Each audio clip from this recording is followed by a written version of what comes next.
मत सखा राम चंद्र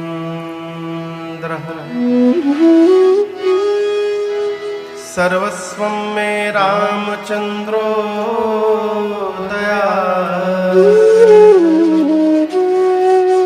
नान्यं जाने नहीं जाने न जाने बंदों श्री तुलसी के चरण जिनके ह्यों जग का कलि समुद्र बूढ़त लख्यों रगट्यों सत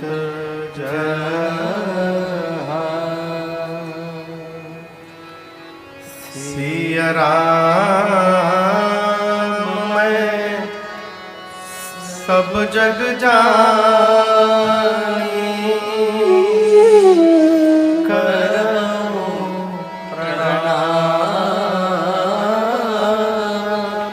जोरि जुग पानी।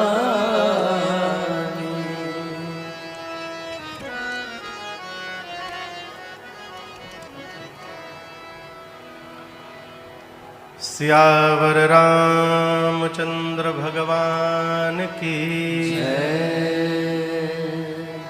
जोर से बोलिए, ठीक ना। सियावर रामचंद्र भगवान की जय। श्री बाल कृष्ण भगवान की जय। उमापति महादेव की जय। पवन सुत हनुमान की जय। पूज्यपाद गोस्वामी तुलसीदास जी महाराज की जय। श्री रामचरितमानस भगवान की जय। नमः पार्वती पतये हर हर महादेव।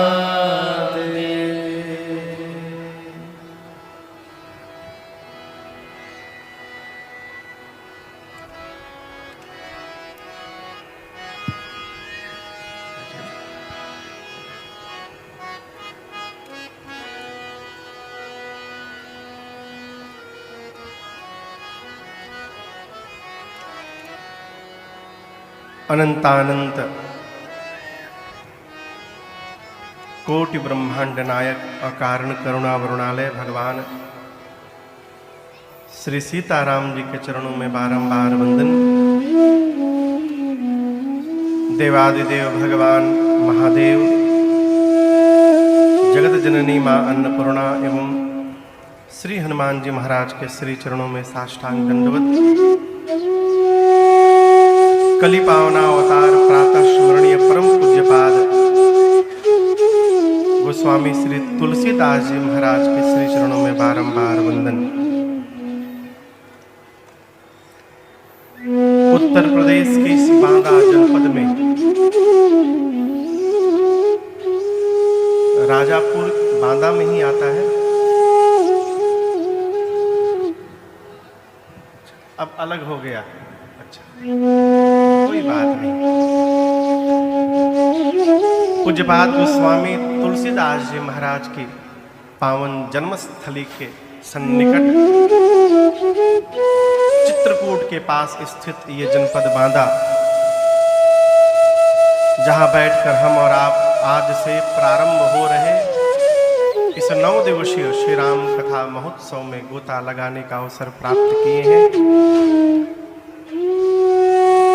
मुझे गाने का सौभाग्य और आपको श्रवण करने का सौभाग्य जिनके कारण सुलभ हुआ, परम आदरणीय भैया श्रीमान अजीत गुप्ता जी और इनका पूरा परिवार, जिनके संकल्प से ये सौभाग्य हमको आपको सुलभ हो रहा है। बहुरानी प्रीति गुप्ता गुप्ता जी, पूरा परिवार, बहने बहनोई, हित मीत आस पास से आए आप समस्त कथा के रसिक श्रोता बंधु, माताएं बहनें,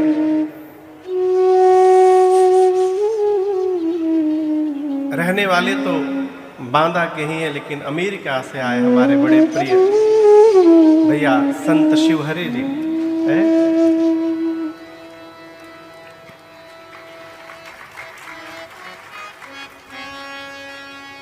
विज्ञान के माध्यम से पूरे विश्व में जहां जहां भी लोग इस कथा को देख रहे हैं, सुन रहे हैं, आप सभी लोगों को मेरा सादर जय सिया राम। जय सिया राम। मैं पहली बार बांदा जनपद में राम कथा गाने आया हूं।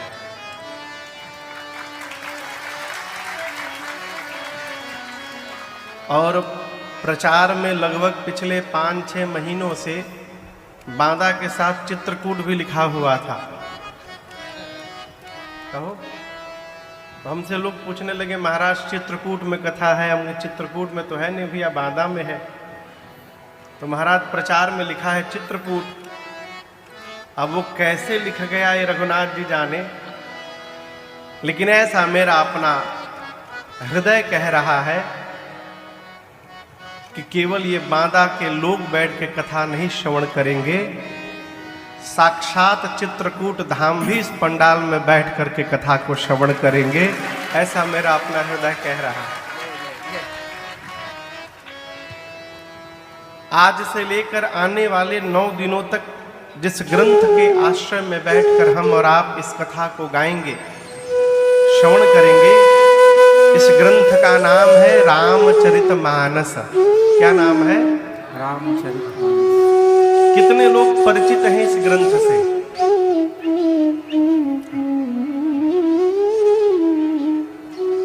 जो हाथ नहीं उठाए होंगे वो समझ ही नहीं पाए होंगे हम क्या पूछे हैं।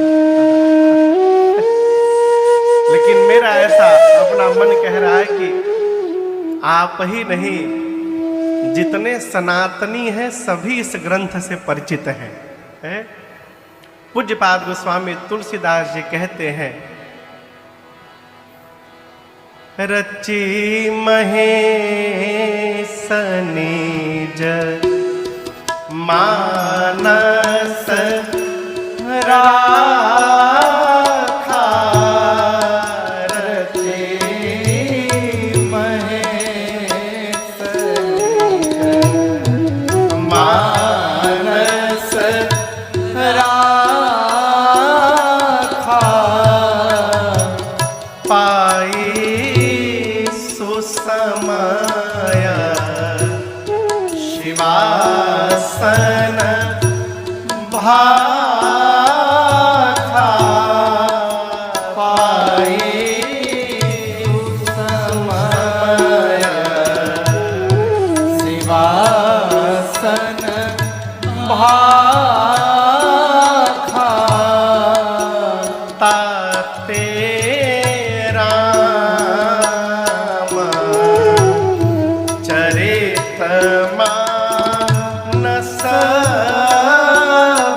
मानस एहि नामा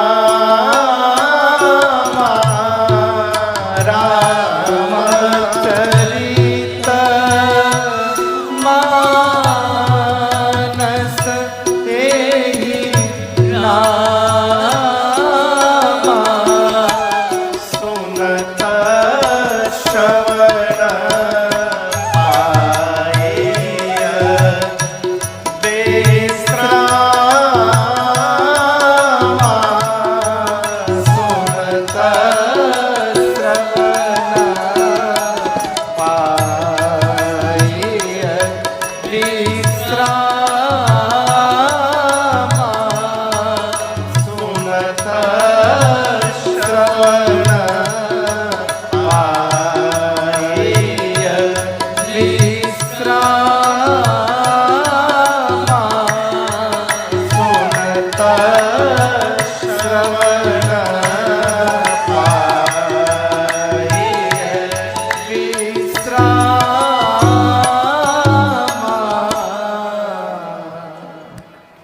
गोस्वामी तुलसीदास जी महाराज इस बात की घोषणा करते हैं कि ये जो मैं लिखने जा रहा हूं इसको मैं नहीं लिख रहा हूं। किसने लिखा है?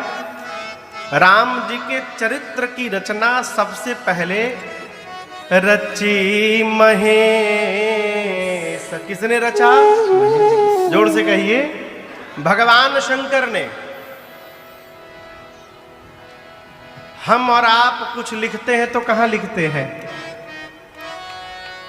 पूछ रहा हूं। कहां लिखते हैं? कॉपी में लिखते हैं, डायरी में लिखते हैं। गोस्वामी तुलसीदास जी मानस को किस पर लिखे थे? भोजपत्र पर। किस पर लिखे? भोजपत्र पर। आज भी राजापुर जाइए तो उनके निवास के पास एक स्थान है, वहां पर एक प्रति अयोध्या कांड की मूल प्रति रखी हुई है। प्रार्थना करने पर दर्शन करने को मिलता है। हम और आप कागज पर लिखते हैं, बाबा ने भोजपत्र पर लिखा, परंतु गोस्वामी तुलसीदास जी कहते हैं शंकर जी ने लिखी। कहां लिखी? रची महेश निज मानस राखा। बाबा ने कहा लिखा? अपने मन पे लिखा। अपने मन के कागज पर गोस्वामी तुलसीदास जी कहते हैं भगवान शंकर ने सबसे पहले राम जी के चरित्र को लिखा और प्रकट कब किया? पाई सुसमय। कौन सा समय प्राप्त करके? सुसमय। अजित बाबू, कौन सा समय? सुसमय। सुसमय माने सु से सुंदर, असमय। सुंदर समय जब मिला भगवान शंकर को, तब बाबा ने मानस से निकालकर और शिवासन भाखा। शिवा यानी मां पार्वती के सामने भगवान शंकर ने उस कथा को प्रकट कर दिया, सुंदर समय प्राप्त करके। इस बात को बहुत भाव से समझिएगा। भगवान की कथा जहां तहां जैसे तैसे जिसको तिसको नहीं सुनानी चाहिए।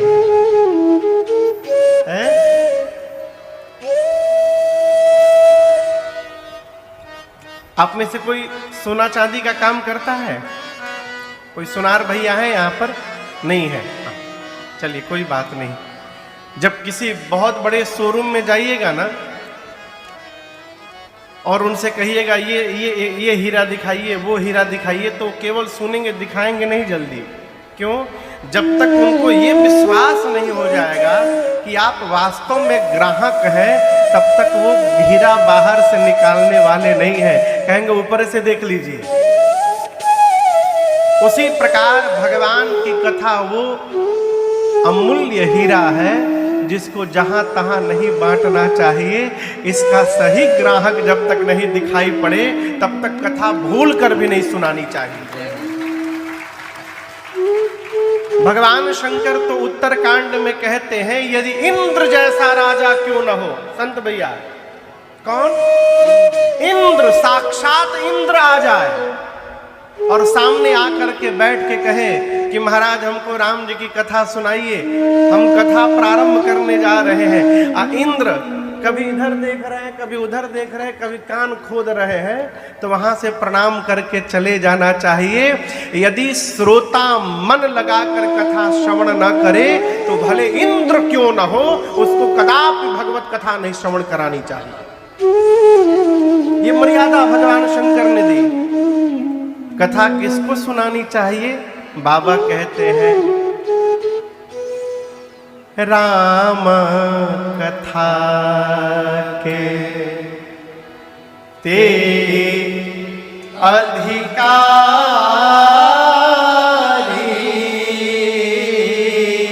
राम कथा का अधिकारी कौन है?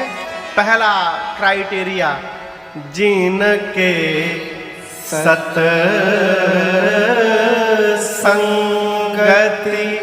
अति प्यारी। जिस जीव को सत्संग से प्रेम है उसी जीव को भगवान की कथा सुनानी चाहिए। समझ रहे हैं? तो भगवान शंकर लिख करके मन में रखे रहे। बहुत समय बीतने के बाद जब सुंदर समय मिला, सुंदर समय कब मिला आप कल परसों श्रवण करिएगा, जब पार्वती मैया के हृदय में कथा के प्रति प्रीति जागृत हुई, तो सुंदर समय जानकर भगवान शंकर ने अपने मानस यानी मन में जो कथा रखी थी उसको प्रकट कर दिया। आप राम जी के चरित्र को आप श्रवण किए होंगे। राम जी के चरित्र के ऊपर कई ग्रंथ हैं। कितने ग्रंथ हैं तो आपसे कहूं 100 करोड़ से ऊपर। कितने भैया? चरितम रघुनाथस्य शतकोटि प्रविस्तरम, 100 करोड़ से ऊपर इतनी रामायण है, 100 करोड़ से ऊपर। अब आप कहोगे महाराज इतने रामायण कैसे बन गए? तो इसका सीधा सीधा उत्तर समझिएगा। यहां पर आप जितने लोग आज पंडाल में प्रथम दिन बैठे हैं, कल्पना करिए कथा के बाद आप बारी बारी मेरे सामने आए कमरे में, हम आपसे पूछे कि आज आपने क्या श्रवण किया बताइए, तो क्या सब लोग एक ही जैसा उत्तर देंगे? क्यों? अलग अलग क्यों देंगे? सुने तो आप एक ही जगह है, एक ही बात सुने हैं, लेकिन उत्तर सबके अलग अलग हो जाएंगे। क्यों अलग हो जाएंगे? जिसकी मति जैसी रहती है वह उसी प्रकार से समझता है। जिसका बर्तन जितना बड़ा होता है उसके पास उतना ही सामान आता है। एक प्रसंग सुनाऊं। एक भगवान के भगत हुए पूज्य श्री एकनाथ जी महाराज। आपको पता है अभी हम लोग कथा प्रारंभ किए तो श्री हनुमान जी महाराज का और भगवान शंकर का आवाहन किए, क्योंकि कथा के 2 प्रधान श्रोता हैं। अब यहां दर्शन करिए व्यासपीठ पर, मैं तो सुना रहा हूं, सामने मेरे राघव सरकार बैठे हैं, ये सामने बीच में है। मैं पिछले 15 वर्षों से इनको राम कथा सुना रहा हूं। इधर दाहिने हाथ में भगवान शंकर, मां भवानी, गणपति भगवान और कार्तिकेय जी बैठे हैं, बाबा का पूरा परिवार। और इधर बाईं ओर श्री हनुमान जी महाराज बैठे हैं। ये दिल्ली के कनाड पैलेस के हनुमान जी महाराज हैं। इनके पहले दूसरे हनुमान जी कथा सुनते थे, वो अभी निवास पर है दरबार में। ये आ गए अपने आप कथा सुनने के लिए, तो 2017 से ये सुन रहे हैं। और मैं आपसे निवेदन करूं, आप सुनिए चाहे न सुनिए, ये तीनों लोग बड़े ध्यान से कथा सुनते हैं, इसलिए हम इनको सुनाकर सौभाग्यवर्धन करते हैं अपना। है? कहीं भी कथा हो, इस बात को याद रखिएगा, हनुमान जी महाराज वहां अवश्य रहते हैं, किसी न किसी रूप में रहते हैं। किसी भी रूप में, जीव जंतु मनुष्य किसी रूप में पहुंच जाएंगे। इसी सिद्धांत से गोस्वामी तुलसीदास जी को श्री हनुमान जी से भेंट हो गई। गोस्वामी जी काशी जी में रहते थे, अजित बाबू, और शौच होने के लिए गोस्वामी जी काशी की भूमि पर शौच नहीं करते थे। गंगा जी को नित्य पार करके, जिधर मुगल सराय है, गंगा पार करके रेता में उधर जाया करते थे रामनगर की तरफ। और लौटते समय जो लोटा में जल बचता था, वहां एक पेड़ था जामुन का रास्ते में, उसके जड़ में डाल दिया करते थे। नित्य का नियम था, लौटते समय जो जल बचे उस वृक्ष के जड़ में डाल देते थे। उस वृक्ष में एक ब्रह्म राक्षस रहता था, और गोस्वामी जी के जल देते देते रहने से उसकी प्यास तृप्त हुई, और एक दिन उसने दर्शन दे दिया। कहा, आपने मुझे तृप्त किया है, कहिए क्या चाहिए आपको? गोस्वामी तुलसीदास जी बोले, मुझे भगवान का दर्शन करना है। उस ब्रह्म राक्षस ने कहा, मेरा सामर्थ्य तो नहीं है कि मैं आपको भगवान का दर्शन करा दूं, लेकिन जिनके कारण भगवत दर्शन हो सकता है उनका पता मैं आपको बता सकता हूं। तो किनके कारण भगवान मिलेंगे? राम दुआरे तुम रखवारे,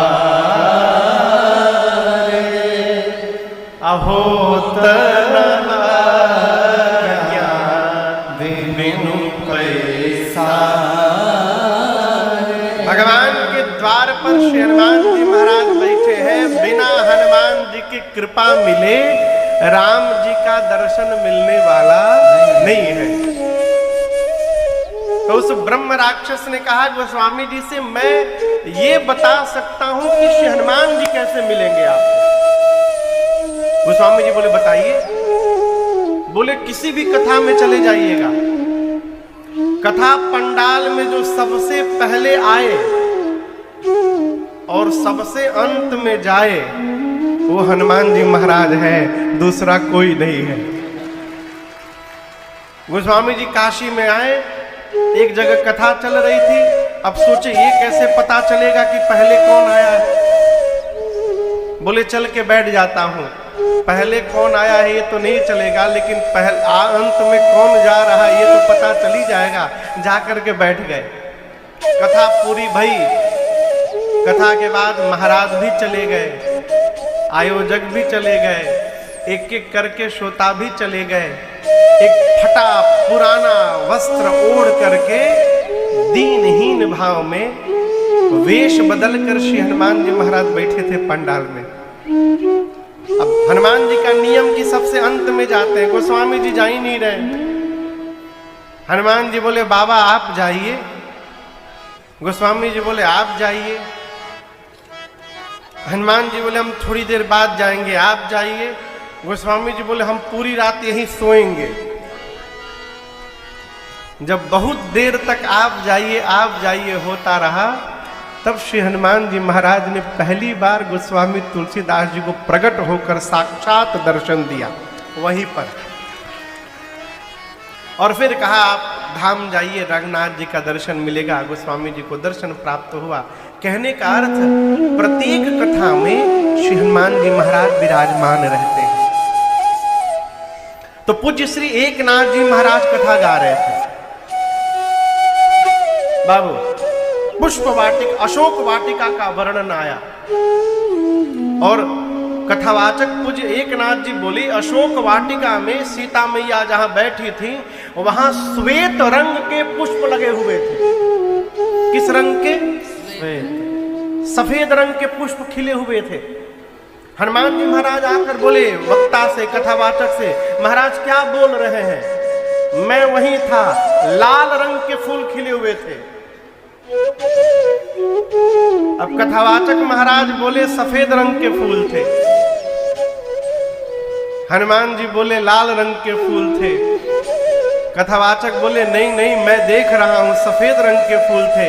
हनुमान जी बोले किशोरी जी से पूछा जाए। तो सीता मैया से पूछा गया। सीता मैया बोली न सफेद रंग के फूल थे न लाल रंग के फूल थे, सब नीले रंग के फूल थे वहां पर, है? नील वर्ण के फूल थे। अब तो समस्या और बढ़ गई हो। समस्या पहुंची राम जी के पास। वक्ता ने कहा सरकार हम सत्य कह रहे हैं, हमने देखा है भाव में प्रवेश करके वहां सफेद रंग के फूल थे।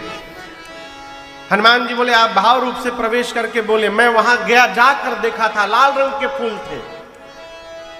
सीता मैया बोली आप तो आकर देखे थे, मैं कई दिनों तक वहीं रही थी, वहां सारे नीले रंग के फूल थे। अब सत्य सब कहने को तैयार है कि हम सत्य बोल रहे हैं। राम जी बोले आप तीनों सत्य बोल रहे हैं। तीनों ने कहा प्रभु ये संभव कैसे है, सत्य तो कोई एक ही होगा। राम जी ने कहा सत्य तो ये है कि अशोक वाटिका के सारे पुष्प श्वेत वर्ण के थे, सफेद रंग के थे। कथावाचक आनंद हो गया, हम सही कह रहे थे। हनुमान जी बोले प्रभु जो मैंने देखा। राम जी बोले आप भी सत्य बोल रहे हैं।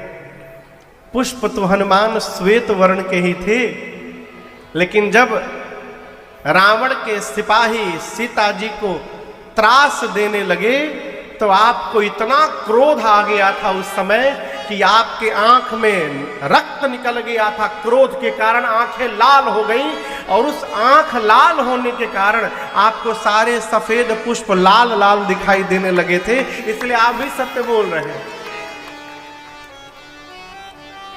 और सीता मैया, हनुमान जी बोले फिर ये कैसे कह रही है मैया कि नीले रंग के पुष्प थे?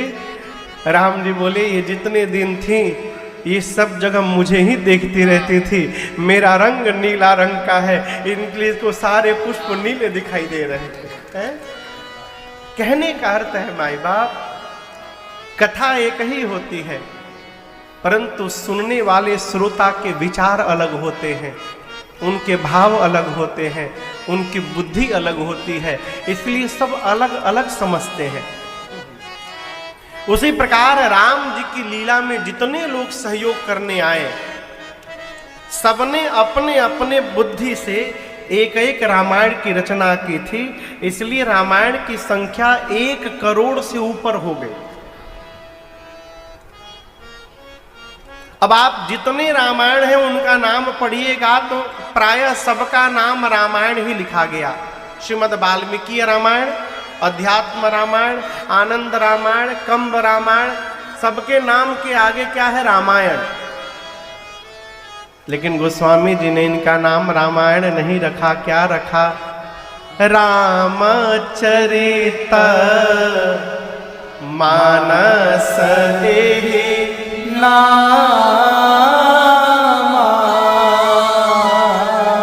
सुनत श्रवण पाए विश्राम। गोस्वामी जी कहते हैं इनका नाम है रामचरितमानस।